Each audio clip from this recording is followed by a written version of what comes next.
सहयोगी सुनील लगातार हमारे साथ बने हुए हैं। सुनील देखिए, लगातार हम चर्चा कर रहे थे और चुनाव प्रचार के नजरिए से भी देखें तो इस बार बीजेपी की सक्रियता काफी ज्यादा रही है। तमाम दिग्गजों ने चुनाव प्रचार किए हैं। स्टार प्रचारक की लिस्ट में जो तमाम बड़े नाम थे, हालांकि पूर्व सीएम वसुंधरा राजे की मौजूदगी कहीं इस बार नजर नहीं आई। बिल्कुल, क्योंकि सरकार है बीजेपी की, तो इस लिहाज से भी बीजेपी का ज्यादा सक्रिय होना, स्टार प्रचारकों का हर सीट पर पहुंचना बेहद जरूरी हो जाता है।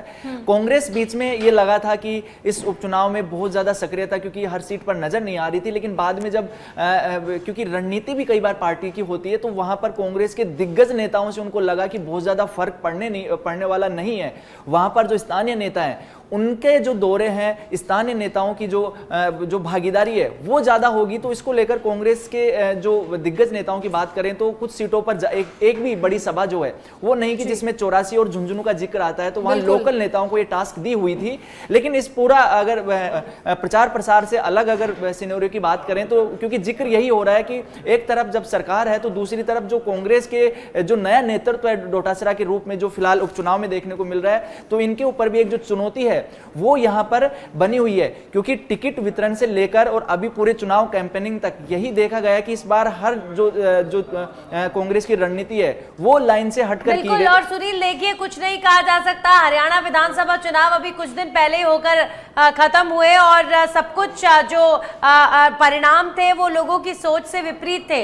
तो राजस्थान के उपचुनाव में भी वाकई इस बार बिल्कुल ऐसा माहौल नजर आ रहा है, मानो कुछ नजर नहीं आ रहा तस्वीर, और हर सीट ऐसा लग रहा है मानो कांटे की टक्कर की हो। कहीं पर सिंपैथी वोट गेन करने की कोशिश की जा रही है, तो कहीं पर जातिगत समीकरण के आधार पर जीत लेने की कोशिश की जा रही है, तो कहीं पर कई बड़े नेताओं के साथ का सवाल जुड़ा हुआ है। बहरहाल सुनील, इन चुनावों में पूरी कोशिश हुई शाम दाम दंड भेद, यानी अपने बिगड़े बोल के माध्यम से भी लोगों तक नेता अपील करने के लिए पहुंचे। मैं यहाँ खीवसर का जिक्र जरूर करना चाहूंगी और हनुमान बेनीवाल का जिक्र करना चाहूंगी कि उन्होंने पूरी तरीके से खीवसर का जो चुनाव है वो इस तरीके से प्रोजेक्ट किया कि मानो वही चुनाव लड़ रहे हो। उन्होंने तो ये तक कह दिया कि बस नाम के प्रत्याशी है, उनकी पत्नी को उन्होंने टिकट दिया लेकिन खुद ही कह दिया कि तो नाम के प्रत्याशी है।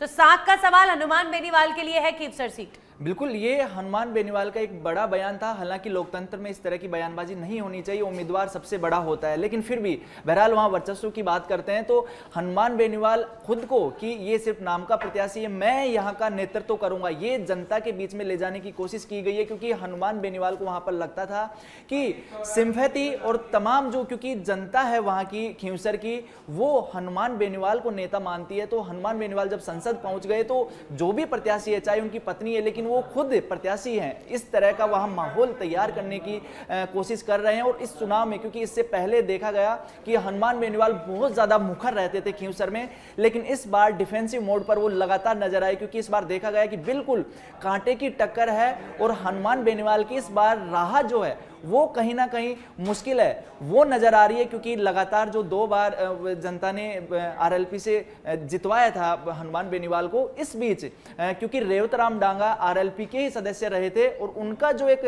प्रभाव है जो क्षेत्र में पूरे खींवसर में वो देखा गया। और बीजेपी ने भी जो अपनी ग्राउंड रिपोर्ट है उसके आधार पर फिर मैं जिक्र कर रहा हूं कि रेवतराम डांगा ही ऐसा प्रत्याशी है जिसको हारने के बाद इस उपचुनाव में बीजेपी ने 7 सीटों में प्रत्याशी बनाया है। तो कहीं ना कहीं बीजेपी की रणनीति यहां पर मजबूत नजर आ रही है। और इस पूरे उपचुनाव में जो कांग्रेस है ये बहुत ज्यादा यहां पर रणनीति कांग्रेस की नजर नहीं आई, क्योंकि रतन चौधरी बहुत ज्यादा सक्रिय नहीं रही है और ना ही खींवसर में जो अभी तक का पूरा लबोलुहाब देखने को मिला है उसमें बहुत ज्यादा लोगों के लोग हैं उनकी तरफ रुख भी नहीं कर रहे हैं। तो सबसे बड़ी जो फाइट है, हालांकि त्रिकोणीय मुकाबला है, लेकिन जो करीब है वो बीजेपी और जो आरएलपी है उसमें जो कड़ी टक्कर है खींवसर में वो देखी जा रही है। हनुमान बेनीवाल जो राजस्थान में एकमात्र सीट इस 2023 विधानसभा चुनाव में मिली थी खींवसर में, और हनुमान बेनीवाल के सामने सबसे बड़ी चुनौती यही है कि किस तरह से जो अपनी प्रतिष्ठा वहां पर बचाए। क्योंकि एक पूरा वर्चस्व खड़ा किया था राजस्थान में, आरएलपी के रूप में क्षेत्रीय पार्टी को सबसे मजबूत पार्टी के रूप में पेश किया था। क्योंकि पिछली बार 3 जो विधायक थे वो आरएलपी को मिले थे, लेकिन इस बार खुद अकेले चुनाव जीते थे, वो भी सांसद बनने के बाद फिलहाल 0 सीट है। तो ऐसे में अपनी मजबूत आरएलपी जो पार्टी है उसमें अगर एक भी विधायक नहीं रहेगा तो ये अपने आप में काफी जो शर्मिंदा पेचीदगी वाली बात होगी आरएलपी के लिए, तो हनुमान बेनीवाल का ना सिर्फ पार्टी के लिए, खुद का वर्चस्व साबित करने के लिए भी ये पूरा उपचुनाव जो है वो लड़ा जा रहा है। अगर यहां पर आरएलपी चुनाव हारती है तो पूरे आरएलपी का जो वर्चस्व है इस उपचुनाव में खत्म हो जाएगा और फिर दोबारा खड़ा होना, क्योंकि राजनीति में एक बार जब कमजोर होता है तो दोबारा खड़ा होना काफी मुश्किल हो जाता है। और अगर रेवतराम डांगा वहां पर अगर चुनाव जीतते हैं तो क्योंकि सरकार के साथ रहेंगे 4 साल, तो बीजेपी ये कोशिश करेगी कि 4 साल में क्षेत्र का विकास करके बीजेपी का माहौल वहां पर तैयार किया जाए, क्योंकि कांग्रेस पहले से वहां पर कमजोर है। और अब कांग्रेस इन दोनों की जो टक्कर में कांग्रेस की कोशिश ये है कि इस बार खींवसर को किस तरह से बचाया जाए और जो पुराना जो परंपरागत सीट जो है उसको किस तरह से वापस से तैयार की जाए। और ठीक कह रहे हैं सुनील आप, और इसी के साथ सहयोगी मलखान मीणा भी हमारे साथ लाइव जुड़ गए हैं। मलखान, एक तरफ तो देखिए जानकारी लेंगे, लेकिन फिलहाल एक बड़ी अपडेट का रुख करेंगे 84 उपचुनाव को लेकर। बड़ी खबर इस वक्त की, बड़ी अपडेट बता दें, बूथ नंबर 105 भंडारा भादर में ईवीएम की खराबी की खबर आ रही है। ईवीएम में खराबी की खबर, तकनीकी खामी के चलते वोटिंग इस बूथ पर नहीं शुरू हुई है। कार्मिक ईवीएम को सही करने में जुटे हुए हैं। तो 84 उपचुनाव को लेकर बड़ी जानकारी। अब सवाल यहां पर यह भी खड़ा होता है, जब इतना बड़ा दिन मतदान का है तो पहले से ईवीएम मशीन्स को लेकर क्यों ये इंश्योर नहीं किया जाता है और क्यों इस तरह की तस्वीरें चुनाव में देखने को मिलती हैं। 84 उपचुनाव में बूथ नंबर 105 भंडारा भादर में ईवीएम की खराबी की खबर आ रही है। ठीक कह रही है नंदिनी आप, क्योंकि देखिए ईवीएम की खराबी की जो खबरें हैं वो हर बार कहीं ना कहीं सामने आती हैं, बावजूद जो तकनीकी खामियों का हवाला दिया जाता है वो ठीक क्यों नहीं की जाती है, ये बड़ा सवाल खड़ा होता है। तो अभी फिलहाल कोशिश हो रही है, ईवीएम को सही करने में जुटे हुए हैं तमाम कार्मिक। मतदाताओं की लंबी लंबी कतारें लगी हुई है, लोग यहाँ पर वोट डालने के लिए पहुंच गए। लोग इंतजार कर रहे हैं कि ये ईवीएम ठीक हो तो हम अपने मत का प्रयोग करें। यानी जनता तो जिम्मेदार नजर आ रही है, लेकिन सिस्टम की कभी कभार खामियों की वजह से जनता को जो है परेशानियों का सामना करना पड़ता है। अब सुबह 7 बजे से वोटिंग का जो टाइम है वो शुरू हो गया, लोग अपने अपने मतदान बूथों पर पहुंच गए। लेकिन अब यहाँ पर 105 बूथ नंबर 84 विधानसभा सीट पर 105 बूथ नंबर पर ईवीएम में खराबी की शिकायत आ रही है। अभी फिलहाल जो वहां पर कार्मिक हैं ईवीएम को ठीक करने की कोशिश कर रहे हैं, और वहीं दूसरी तरफ मतदाताओं को, क्योंकि पहले से सूचना नहीं है कि ईवीएम खराब पड़ी होगी, लेकिन मतदाता तो अपनी जिम्मेदारी को पूरा करने के लिए पहुंच रहे हैं मतदान बूथ। तो यहाँ पर बड़ी संख्या में मतदाताओं की जो लंबी कतार है वो भी नजर आ रही है। जो वोटर्स है वो इंतजार कर रहे हैं कि जल्द से जल्द ईवीएम ठीक हो और उसके बाद वो अपने मत का प्रयोग कर सकें। बिल्कुल, देखिए ऐसी बिगड़ी व्यवस्थाओं से कहीं ना कहीं जनता को अव्यवस्था का सामना करना पड़ता है, और सुबह से जो लोग पहुंच रहे हैं वो खासा परेशान हो रहे हैं। और ये एक्सक्लूसिव तस्वीरें आप अपनी टीवी स्क्रीन पर फिलहाल देख रहे हैं, बड़ी संख्या में, क्योंकि महिलाएं पुरुष यहाँ पहुंचे हैं। लेकिन ईवीएम में क्योंकि खराबी है तो अब देखिए यहाँ पर बैठकर इंतजार कर रहे हैं, क्योंकि जाहिर है लंबे वक्त तक कितनी देर तक खड़े रहेंगे, क्योंकि फिलहाल दुरुस्त हमेशा ऐसी खबरें सामने आती हैं, बावजूद ये जो बड़ी कमी कहीं ना कहीं चुनाव के दौरान रह जाती है, इसे क्यों नहीं सुधारा जाता है नंदिनी, ये बड़ा सवाल। बिल्कुल, और ये देखिए यही है लोकतंत्र की ताकत कि लोग तो अपनी जिम्मेदारी को पूरा करने के लिए पहुंच गए, लेकिन सिस्टम में खामी यहां देखने को मिल रही है। ये बूथ नंबर 105 84 विधानसभा सीट की तस्वीरें हैं। आप महिलाओं की लंबी कतारें देखिए, कितनी दूर तक ये लाइन नजर आ रही है। लोग इंतजार कर रहे हैं कि ईवीएम की मशीन ठीक हो तो हम अपना वोट का प्रयोग करने के लिए जाएं। महिला पुरुष सब यहाँ पहुंचे हुए हैं, लेकिन ईवीएम को भी बेहतर करने की कोशिश की जा रही है। बिल्कुल, जानकारी देने के लिए नंदिनी हमारे साथ सहयोगी गुणवंत कलाल फोन लाइन पर जुड़ गए हैं। गुणवंत, कैसे ईवीएम में खराबी, क्या पहले से ठीक व्यवस्थाएं दुरुस्त हैं, ये सुनिश्चित नहीं किया गया था? फिलहाल ये बूथ नंबर 105 है, 84 विधानसभा उपचुनाव का 105 बूथ संख्या भंडारा भादर है। यहाँ पर मतदाता को सुबह से लंबी लंबी कतारें यहाँ पर लगी हुई है। फिलहाल ईवीएम तो उसमें बैटरी खराबी के चलते यहाँ वोटिंग शुरू प्रक्रिया नहीं हुई है। अभी बताया जा रहा है कि वह ईवीएम दुरुस्त कर ली गई है, लेकिन अलग जो अंदर एजेंट बैठे हुए उनके साथ में मॉक कॉल कमेटी कार्रवाई कर रही है और वोटिंग प्रक्रिया शुरू करने 5 से 10 मिनट होने लगेंगे, बता रहे हैं। जी बिल्कुल, अब लोग तो यहाँ पर पहुंच गए सुबह 7 बजे ही और मतदान के लिए इंतजार कर रहे हैं, लेकिन ईवीएम में खराबी आ गई है तो जाहिर तौर पर लाइन भी बढ़ रही होगी। कितने बजे तक, कब तक ये ईवीएम बेहतर कर लेंगे, कुछ जानकारी दी जा रही है? कब तक इंतजार करना होगा मतदाताओं को? बिल्कुल बताना चाह रहा हूँ कि यहाँ पर सुबह से ही 7 बजे से पहले ही मतदाताओं की लंबी लंबी कतार है यहाँ पर लगी है। पुरुषों के साथ में यहाँ पर महिला जो मतदाता है वो सुबह से यहाँ पर आ चुकी है वोटिंग के लिए। और 10 से 10 मिनट यहाँ पर और भी समय लगने का जानकारी बता रहे हैं। और यहाँ पर सर्दी का असर थोड़ा थोड़ा हो रहा है। ऐसे में यहाँ पर मतदाताओं के सामने परेशानी खड़ी हुई है और लंबी कतारें यहाँ पर अभी लगी हुई है और वोटिंग प्रक्रिया अभी शुरू नहीं हुई है। जी बिल्कुल। तो 84 विधानसभा सीट का अगर हम जिक्र करें, आदिवासी बाहुल्य क्षेत्र है। राजकुमार रोत यहाँ पर बीते कुछ सालों में काफी बढ़त बनाते हुए नजर आए और अब तो सांसद बन चुके हैं। तो BAP versus Congress versus BJP, तो कांटे की टक्कर नजर आ रही है इस सीट पर, क्या जानकारी? बिल्कुल गुणवंत, आपको रोकना चाहूंगी लेकिन इसी बीच नंदनी एक बड़ी अपडेट सामने आ रही है। बड़ी खबर उपचुनाव को लेकर एक्सप्रेस पर मुख्यमंत्री भजनलाल शर्मा ने लिखा, पहले मतदान करें और फिर जलपान करें। आगामी राजस्थान विधानसभा उपचुनाव के संदर्भ में आप सभी सम्मानित मतदाताओं से मेरी अपील, मुख्यमंत्री भजनलाल शर्मा की अपील, अपने क्षेत्र के समग्र विकास और विकसित राजस्थान के निर्माण के लिए मतदान अवश्य करें। तो उपचुनाव में मतदान को लेकर अब देखिए सूबे के मुखिया ने भी अपील की है, क्योंकि लोकतंत्र का महापर्व है और ऐसे में बड़ी संख्या में आगे बढ़कर मतदान जरूर करें, अपने मताधिकार का प्रयोग जरूर करें। तो मुख्यमंत्री भजनलाल शर्मा, जिन्होंने इन चुनावों में एक बड़ी भूमिका अदा करी है प्रचार प्रसार में, सीएम भजनलाल शर्मा ने पूरी कोशिश करी है कि बीते 11 महीनों के सरकार के कामकाजों को जनता के सामने रखें और जनता उनके अनुसार बीजेपी को वोट दे और ज्यादा से ज्यादा सीटें बीजेपी जीते। तो इसमें जाहिर तौर पर आला कमान के सामने सीएम भजनलाल शर्मा का जो कद है वो भी बढ़ेगा। तो मुखिया की अपील, पहले मतदान फिर जलपान। और देखिए जिस तरीके से बीजेपी ने लगातार चुनाव प्रचार अभियान में कोई कोर कसर नहीं छोड़ी, जानकारी लगातार लेंगे। सहयोगी मलखान मीणा हमारे साथ जुड़ गए हैं। मलखान, देखिए बीजेपी की ओर से कोई कोर कसर नहीं छोड़ी गई। तमाम जो स्टार प्रचारक हैं वो प्रचार के लिए पहुंचे। हालांकि पूर्व सीएम वसुंधरा राजे कहीं नजर नहीं आई। इसके अलावा कांग्रेस के लिए भी उपचुनाव बहुत महत्वपूर्ण है, लेकिन प्रभारी सुखजिंदर सिंह रंधावा कहीं नजर नहीं आए। 84 और झुंझुनू सीट पर कोई दिग्गज नेता नहीं पहुंचा। अगर राजनीतिक विश्लेषण की बात करें तो इसका क्या कुछ कारण रहा होगा?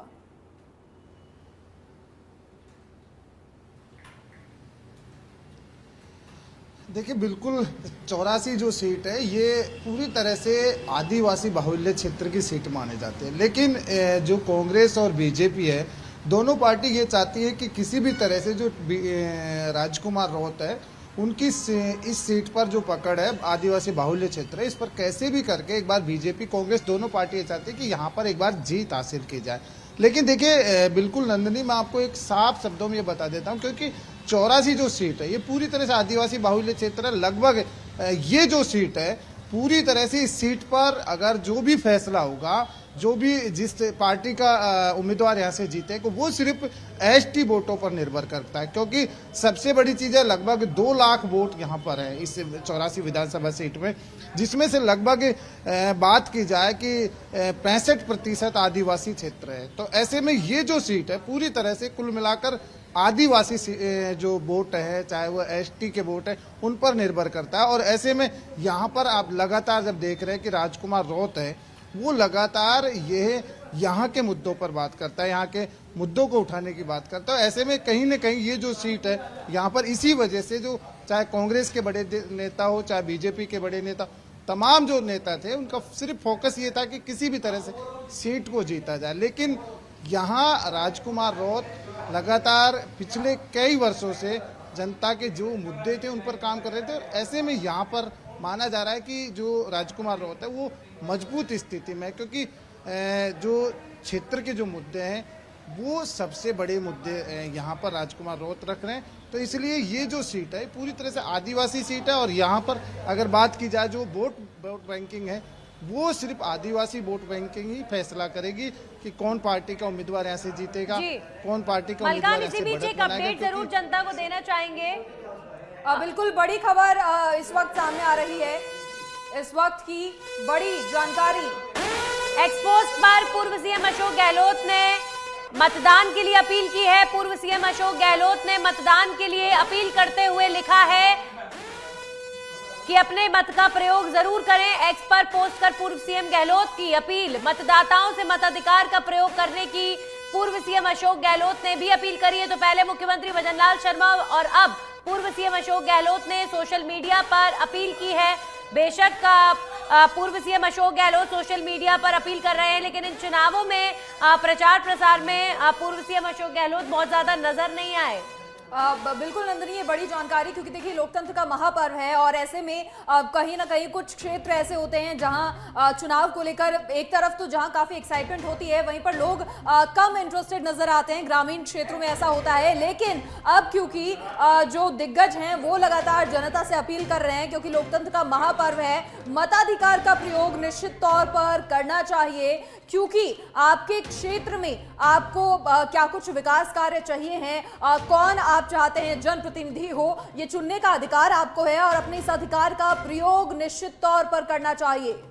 बिल्कुल, और ये जो वक्त होता है बाद में फिर पछताते हैं कि हमने वोट क्यों नहीं डाला। कई बार आपके एक मत का भी, कई बार आपने देखा है कि आपके एक वोट ना डालने की वजह से भी हार और जीत का जो मार्जिन है वो एक वोट की वजह से भी लोग चुनाव हार जाते हैं। कई ऐसे प्रकरण देश में देखने को मिले। तो आपका वोट कितना कीमती है आपके पसंदीदा प्रत्याशी के लिए, इस बात को आप समझ सकते हैं। 7 सीटों पर होने वाले उपचुनाव में जरूर अपने मत का प्रयोग करने के लिए निकले। झुंझुनू, 84 और ये तमाम वो सीटें जहां पर इस वक्त वोटिंग हो रही है। और देखिए अब हमारे साथ हमारे पॉलिटिकल एडिटर लाल सिंह फौजदार भी जुड़ गए हैं। लगातार इंतजार हो रहा था लाल सिंह जी आपका, लेकिन जानकारी आपसे लेंगे। लेकिन फिलहाल मलखान जुड़े हुए हैं। मलखान, लगातार जानकारी हम ले रहे थे, 84 एक सीट है जहां पर भी कांटे की टक्कर है। क्या कुछ पूरा जनता, क्योंकि फील्ड में आप मौजूद रहते हैं, जनता में क्या लहर देखने को मिल रही है?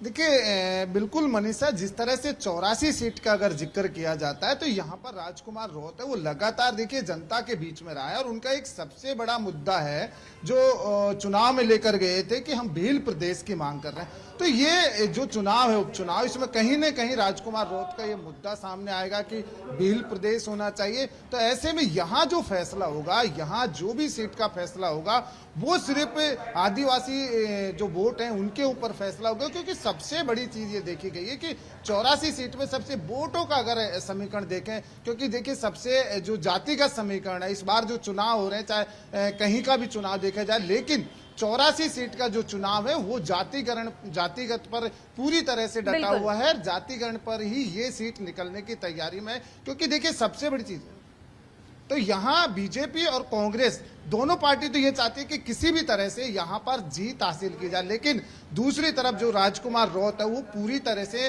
अपने जो मुद्दे हैं उनको लेकर यहाँ काम कर रहा है। तो ऐसे में ये जो सीट पर जो आज जो मतदान हो रहा है, आज जिस तरह से जो प्रत्याशियों के भाग्य का फैसला ईवीएम में बंद होगा वो सिर्फ जातिगत पर ही होगा, क्योंकि बिल्कुल मलकान, जातिगत समीकरण तो बड़ा महत्वपूर्ण है ही, लेकिन यहाँ पर ये भी देखिए आपके एक तरफ जहाँ बीएपी की तरफ से भील प्रदेश बनाने जैसी मांगे उठी, वहीं दूसरी तरफ बीजेपी के नेताओं ने पूरी कोशिश करी कि इसे जैसे मानो एक right wing versus left wing अलग अलग प्रदेशों में देखने को मिलता है, तो यहाँ पर भी वैसा प्रोजेक्शन करने की कोशिश की गई। आप बाबूलाल खराड़ी का बयान देखिए, उन्होंने कहा कि जो बीएपी पार्टी है वो जिस तरीके से युवाओं को गुमराह कर रहे हैं और युवाओं की मानसिकता को बदल रहे हैं, उसे लेकर उन्होंने कटाक्ष किया था। तो बयानबाजियां भी बहुत हुई और बीजेपी ने पूरी कोशिश करी है कि ये भील प्रदेश अलग से बनाने की मांग कर रहे हैं, तो हम एकजुटता की बात करें, हम एकता की बात करें।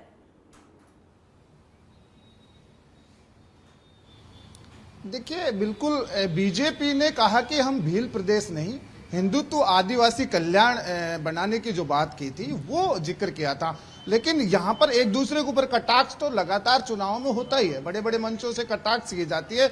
लेकिन देखिए सबसे बड़ी चीज है कि जहाँ 84 सीट का अगर जिक्र किया जाए, राजकुमार रोहत है, उनके साथ युवाओं की पकड़ है, युवा उनके साथ में खड़े हैं, क्योंकि उनका जो मुद्दा है सबसे बड़ा आदिवासी, जो 84 सीट का अगर बात की जाए सबसे बड़ा जो मुद्दा है भील प्रदेश बनाया जाए, और इसी पर लगता है कि उपचुनाव की जो वोटिंग होगी वो इसी पर होगी। सबसे बड़ा जो फैक्टर है यहाँ सिर्फ जातिगत समीकरण है, जातिगत समीकरण से ही यहाँ पर जो 84 सीट है उस पर राजकुमार रोहत को सफलता मिलती हुई नजर आती है। पहले भी यहाँ से विधायक थे, तो ऐसे में इस बार भी जो उपचुनाव है इसमें कहीं ना कहीं जो 84 सीट है उस पर जातिगत समीकरण ही पूरा फैसला करेगा। जातिगत किसके पक्ष में जाएगा, कांग्रेस बीजेपी के जाएगा कि राजकुमार रोहत के पक्ष में जाएगा, इन तमाम चीजों का जो आज जो जनता है वो फैसला करेगी। ईवीएम में जो यहाँ पर 10 प्रत्याशी हैं उनके भाग्य का फैसला ईवीएम में बंद होगा, क्योंकि लगातार सुबह से वोटिंग का दौर देखा जा रहा है। तो ऐसे में कहीं ना कहीं क्योंकि 84 सीट एक ऐसी सीट है जिस पर राजकुमार रौत ने जी